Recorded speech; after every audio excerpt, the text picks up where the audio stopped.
Here's the white pickup truck.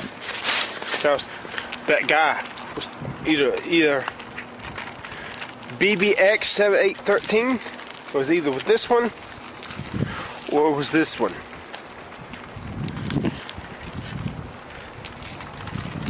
Let's see. You see, this shit was filmed in the parking lot of the beauty box. I did not step onto the boiler room property at all. I say this because me being a wussy, they will press charges against me knowing damn well I did not step onto their private property and find me guilty if I don't stand up for my rights.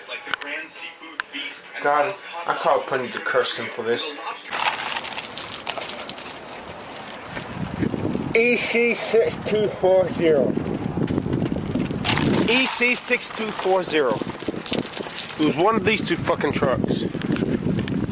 But what happened last night, the manager from the boiler room, I was riding my bike down Carey Road and this white pickup truck drives by me and he throws a bottle of water at my head, misses, and I see him going up a block ahead, turning around, coming back the other way.